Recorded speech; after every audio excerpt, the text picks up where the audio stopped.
Hey everyone, what's up? In this video, we are going to see control statements in C programming language. Control statements. Why the name control statements?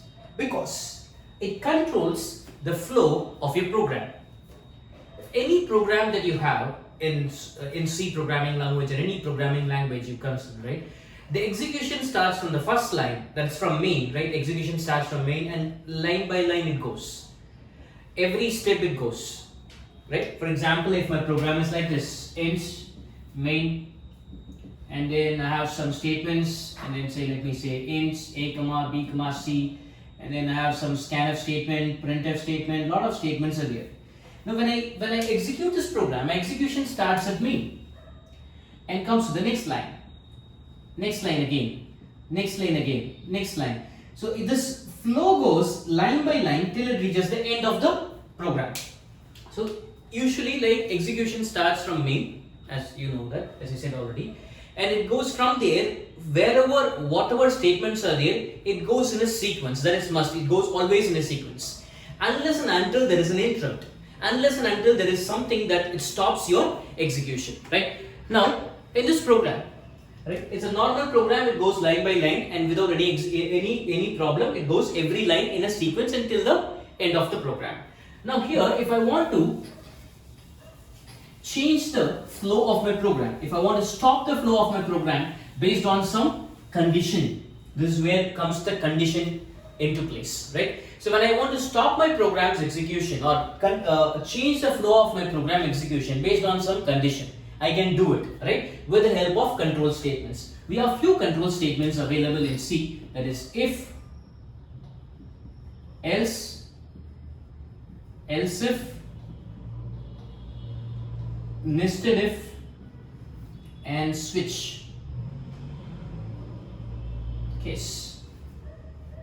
Switch case.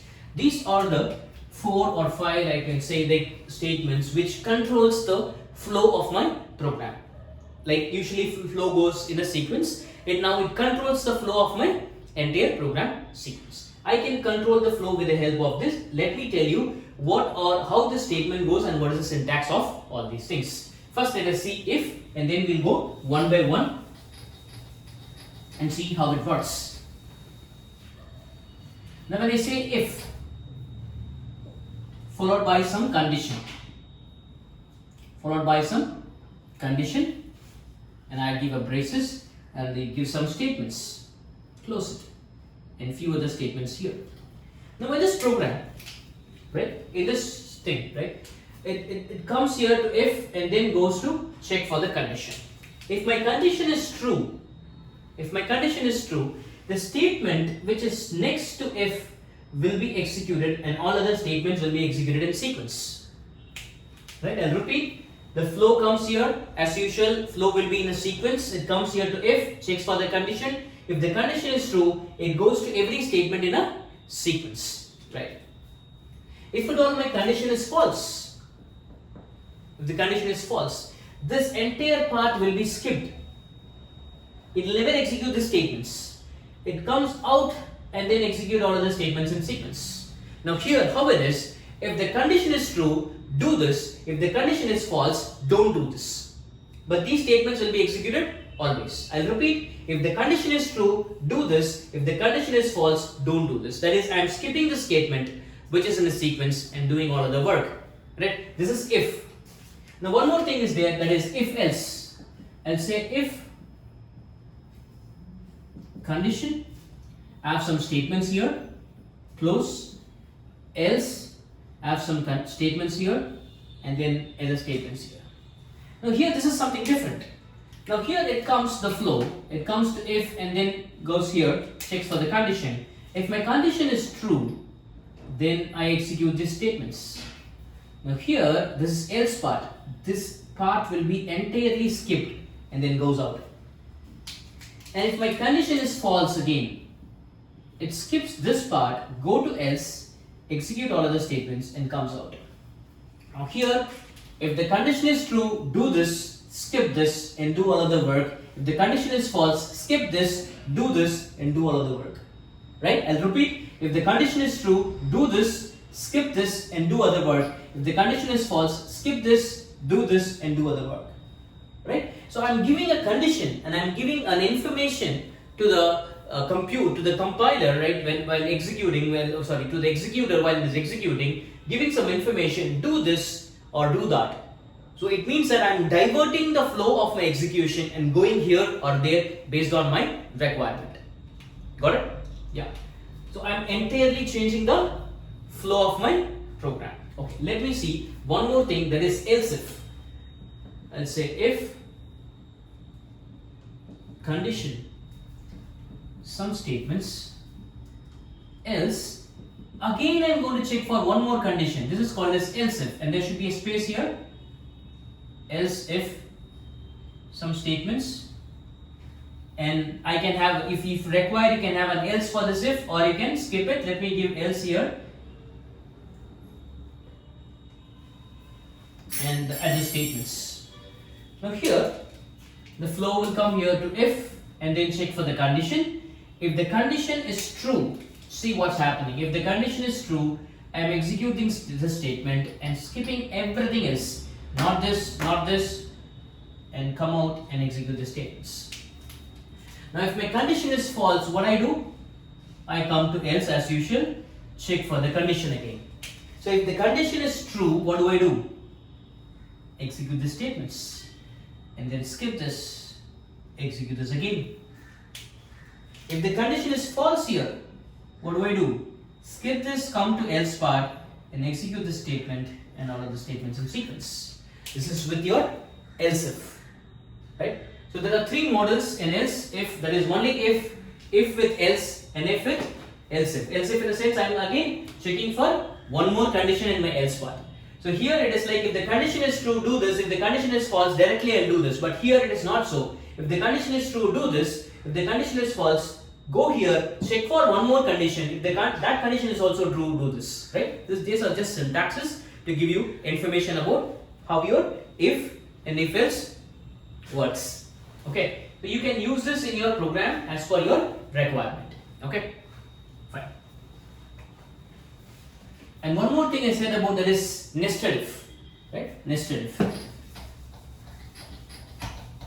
Nested if is nothing like if I want to have if within another if, like this. If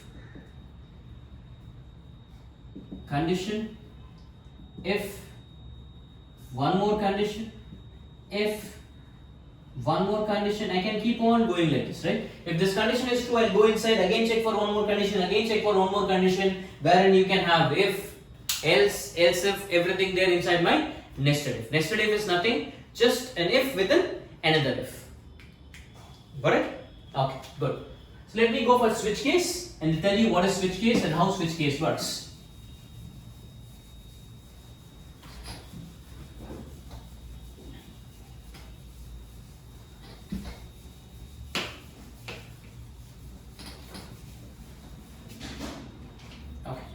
Now switch case syntax works like this. Switch, I'll give some expression.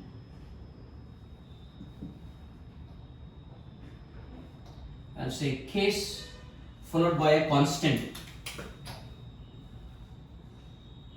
Followed by a constant. I have some statements and I say case followed by one more constant and some statements.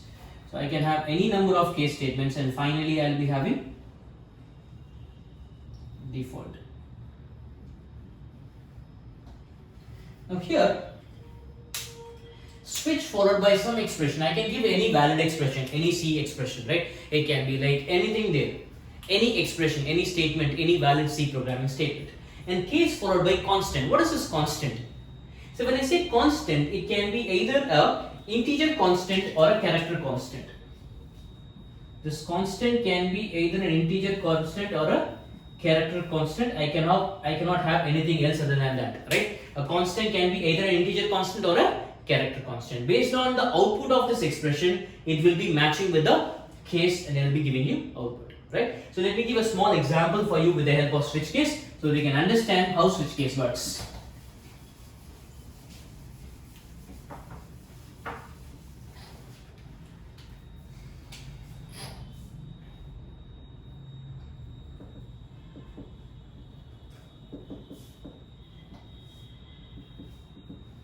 Usually switch case is used on menu driven programs, like when I want to give some choice 1 do this, choice 2 do that, choice 3 do that. So those kind of things I'll be doing, right? Now here, let me say, to find like whether the given number is an odd or even, right? I can go for switch case, like I'll say scanf %d ampersand ch. Now to give like I'll be giving switch, right, ch mod 2. So ch mod 2 will give you, if it is even it will give you 0, if it is odd it will give you 1. So here I say case 1, I'll say printf, so case 0, right? If I say case 0, it is even number, and I need to say break. If I don't give break, it will be keep on continuing. I'll say case 1, I'll say print f odd number, and I say break. So like this I can give.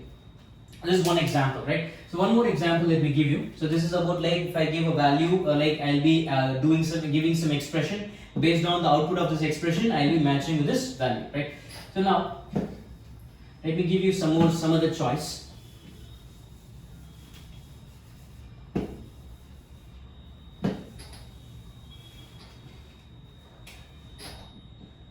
Ch. Now I'll say 1, let it print ONE, then say break, and then say if I say 2, say print TWO, then say break. And one more thing that is called as default. Now if there none of the options are matching, for example I have only 1 and 2, right? If my input is 5, I will not be getting any output, right? So if the input is 5, I need to say printf wrong choice. And here for default in this program, as per this program is concerned, for this default break is not required. It doesn't mean that break has to be only at the last. Break can be anywhere inside my switch. It can be the front, it can be in between, it can be also at the last. So when my default comes at the first or in between, I should be having a break, because if I don't have a break, it will go to the next case directly. So this break helps me in breaking out after completing the statement. Now based on my input, it selects the choice, and these are your constants, right? Case constant can be a integer constant or it can be a character constant. I cannot give anything with any other data type. It should be either integer or a character constant. Okay. So this is all about control statements. In the next video of this, in the part 2 of this video, I'll be giving you some examples with if and switch cases. That's it for this video. If you have any doubts, any queries, you can put it in the comment section so that I can reply you back as and when I see that. If at all you like this video, please do subscribe to my channel and click the like icon. Thank you very much.